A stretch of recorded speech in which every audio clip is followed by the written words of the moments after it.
Hello दोस्तों, आप लोग देख रहे हैं माउंट एजुकेशन। आज हम इस वीडियो के अंदर DU SOL के बीकॉम ऑनर्स के एक दूसरे सब्जेक्ट के बारे में डिस्कशन करेंगे। इससे पहले ऑलरेडी एक वीडियो आ चुकी है जिसके अंदर हमने फाइनेंशियल अकाउंटिंग के सब्जेक्ट्स और सिलेबस के बारे में डिस्कशन किया था, और रेफरेंस बुक्स के बारे में मैंने आपको बताया था कि आपको कौन सी बुक से फाइनेंशियल अकाउंटिंग की पढ़ाई स्टार्ट करनी है। तो आज जो है आपके एक नए सब्जेक्ट बिज़नेस लॉ के बारे में बात करेंगे। ये भी आपका एक कोर सब्जेक्ट है, यानी कंपलसरी सब्जेक्ट है। तो इसके बारे में आज हम डिस्कशन करते हैं, इसके सिलेबस और रेफरेंस बुक के बारे में। सबसे पहले कोई भी सब्जेक्ट स्टार्ट करने से पहले उसके सिलेबस की जानकारी पूरी होनी चाहिए, और मैंने कुछ वीडियोस जो हैं ऑलरेडी इस चैनल पे अपलोड कर रखी हैं आपके बिज़नेस लॉ से रिलेटेड। उसका लिंक मैं आप लोगों को डिस्क्रिप्शन बॉक्स में दे दूँगा। उसमें मैंने आपको स्टार्टिंग जो है बिज़नेस लॉ की इंडियन कॉन्ट्रैक्ट एक्ट से पढ़ाना स्टार्ट कर रखा है, आप उसको देख सकते हैं। और उसी की सीरीज़ जो है आगे स्टार्ट होने जा रही है बहुत जल्दी इसी चैनल पर। तो आप इस चैनल को सब्सक्राइब करके रखिए, वीडियो को लाइक कीजिए और बेल आइकन को प्रेस कर दीजिए। चलिए ये दोस्तों बात करते हैं हमारे बिज़नेस लॉ के सब्जेक्ट के बारे में। अगर मैं बिज़नेस लॉ की बात करूं तो बिज़नेस लॉ का सब्जेक्ट 5 यूनिट्स में डिवाइड कर रखा है SOL ने। सबसे पहली यूनिट है हमारे सामने द इंडियन कॉन्ट्रैक्ट एक्ट 1872। इसके अंदर जो है आप लोगों को तो कई सारे चैप्टर्स देखने को मिलेंगे। वो चैप्टर्स को मैंने नीचे डिवाइड करके लिख रखा है सीक्वेंस वाइज, कौन कौन से चैप्टर हैं आप लोग देख सकते हैं। सबसे पहला चैप्टर है आप लोगों के सामने कॉन्ट्रैक्ट।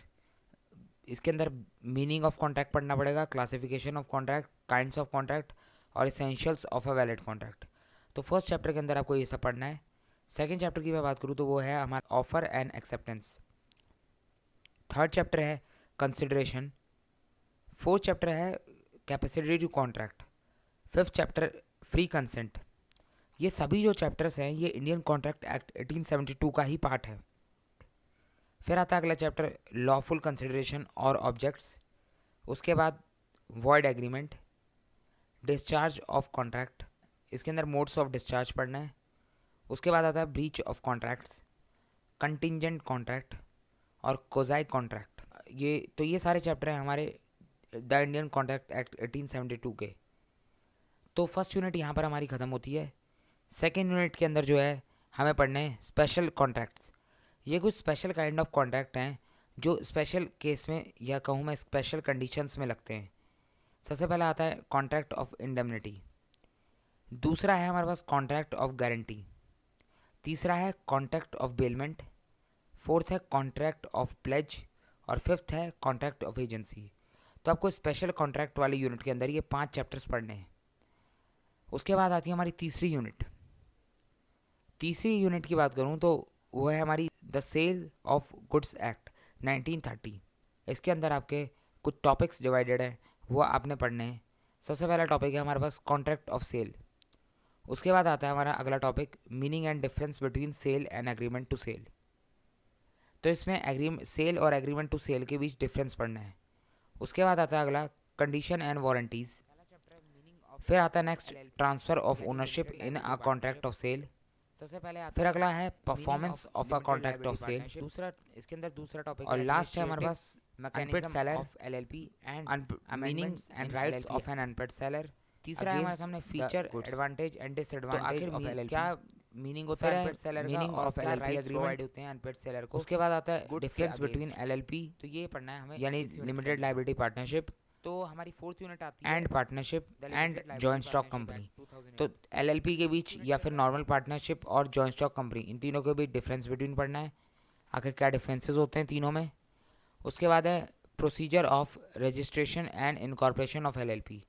तो आखिर LLP का रजिस्ट्रेशन किस तरह होता है और उसका इनकॉर्पोरेशन किस तरह होता है। अगला है concept of registered office of LLP and procedure of change therein. तो किस तरीके से जो है तो आखिर क्या कॉन्सेप्ट है LLP के रजिस्टर्ड ऑफिस का, और अगर रजिस्टर्ड ऑफिस को चेंज कराना हो तो उसका प्रोसीजर क्या है। एंड लास्ट आता है हमारे सामने procedure of changing the name and registered office of LLP। Last है हमारे सामने अगर हमें LLP का नाम चेंज करवाना हो या रजिस्टर्ड ऑफिस का नाम चेंज कराना हो तो उसका क्या प्रोसीजर होगा। फिर हमारे सामने सेकंड चैप्टर जिसका नाम है partners their relations and liability in a LLP। तो इसके अंदर हमारे कुछ टॉपिक्स आते हैं। सबसे पहले आता है meaning of partners and who can become a partner in an LLP। उसके बाद है देयर क्वालिफिकेशन एंड डिसक्वालिफिकेशन, आखिर पार्टनर्स की क्या क्वालिफिकेशन होती है और क्या डिसक्वालिफिकेशंस होती हैं। फिर आता है अगला topic maximum and minimum number of partners. उसके बाद है डेजिग्नेटेड पार्टनर्स। फिर है liability of designated partners, cessation of partner interest, registration of change in partners as agent of LLP, partners liability, concept of whistle blowing. तो ये सारे हमारे topic हैं हमारे सेकंड चैप्टर LLP की यूनिट के।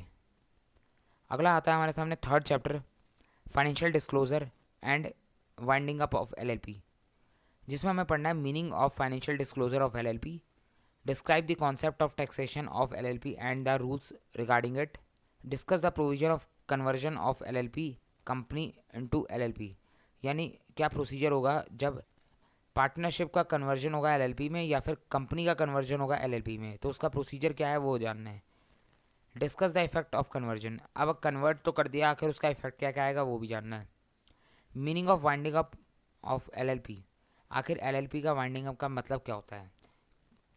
Meaning effect and procedure of voluntary winding up, अगर अपनी मर्जी से वाइंडिंग अप करते हैं LLP का तो उसका प्रोसीजर और उसका इफेक्ट क्या होगा। Meaning effect and procedure of compulsory winding up, किस केस में जो है कंपलसरी वाइंडिंग अप हो जाती है और उसका इफेक्ट और प्रोसीजर क्या होता है। Meaning of liquidator and its function, आखिर लिक्विडेटर का मतलब क्या होता है और उसके क्या काम होते हैं। मैं आपको बता दूं लिक्विडेटर वो व्यक्ति होता है जो कोर्ट के द्वारा अपॉइंट किया जाता है ताकि जो है किसी भी ऑर्गेनाइजेशन का, चाहे वो LLP हो, चाहे वो कंपनी हो, चाहे वो नॉर्मल पार्टनरशिप हो, का अगर वाइंडिंग अप हो रहा है as per the order of court, तो उसमें जो लिक्विडेटर होता है वो एज एन एजेंट काम करता है कंपनी की एसेट को सेल करवाने में। अगला आता है concept of insolvency and bank करप्सी code. Insolvency और बैंक करप्सी कोड जो हमारा एक्ट है उसका कॉन्सेप्ट क्या है वो जानना है। अगला है procedure, meaning and procedure of voluntary winding up of LLP। तो ये तो हो गया हमारे सामने LLP के थर्ड चैप्टर के टॉपिक्स। ये हमारा LLP ख़त्म हो जाएगा। उसके बाद हमें पढ़ना है हमारी fifth unit the end last unit the information technology act 2000। इसमें आप लोगों के सामने कुछ टॉपिक्स हैं जी आपको पढ़ने हैं। Introduction and definition under this act, क्या होता है IT एक्ट एंड उसके अंदर कुछ डेफिनेशंस दी गई हैं वो आप लोगों को पढ़नी है। अगला है डिजिटल सिग्नेचर क्या होता है वो जानना है। इलेक्ट्रॉनिक गवर्नेंस क्या होती है। Attribution, acknowledgement and dispatch of electronic records, इसके बारे में जानना है। Regulation of certifying authorities, digital signature certificates, duties of subscribers, penalties and adjudication. तो एपिलेट ट्रिब्यूनल जो है हमारा साइबर एपिलेट ट्रिब्यूनल। और फिर पढ़ना है हमें offences as per this act, आखिर क्या क्या ऑफेंसेस होते हैं इस एक्ट के अकॉर्डिंग, किन किन को चीज़ों का ऑफेंस माना जाएगा। तो ये तो हो गए हमारे IT एक्ट के टॉपिक। टोटल हमें 5 यूनिट्स पढ़नी है, आप लोगों को मैंने दिखा दी यहाँ पर, आप जो है इनको देख सकते हैं। और अब बात करते हैं रेफरेंस बुक की। अगर मैं रेफरेंस बुक की बात करूँ कि आपकी आप कौन कौन सी बुक्स परचेज़ कर सकते हैं इस सब्जेक्ट के लिए, तो आप रेफरेंस बुक के नाम पे JP Sharma and S Kanaujia की बुक परचेज़ कर सकते हैं जो बिज़नेस लॉ की भारत लॉ हाउस पब्लिकेशन की बुक है। दूसरी आती है PC तुलसेन की बुक बिज़नेस लॉ, ये टाटा MC ग्रेल हिल की बुक है, ये भी काफ़ी अच्छी बुक है। तीसरी है Avtar Singh the principles of mercantile law, business law को ही मर्केंटाइल लॉ बोलते हैं तो आप इसके लिए परेशान ना हो, तो ये आप लोग इस बुक को ही परचेज़ कर सकते हैं। अगला आता है R जकोटा की बुक है, ये बिज़नेस लॉ की बुक है, ये भी काफ़ी अच्छी बुक है। तो ये 4 बेस्ट बुक है मैं आप लोगों को बता रहा हूँ, आप इनमें से कोई एक बुक परचेज़ कर सकते हैं और अपनी पढ़ाई स्टार्ट कर सकते हैं। और इनकी क्लासेस जो है बिज़नेस लॉ की क्लासेस जल्दी स्टार्ट हो जाएंगी। इसकी कुछ क्लासेस ऑलरेडी अपलोडेड हैं, उसका लिंक मैं आपको डिस्क्रिप्शन में दे दूंगा, आप वहाँ से उन क्लासेस को देख सकते हैं। और जल्दी जो है वो सीरीज़ को आगे कंटिन्यू किया जाएगा।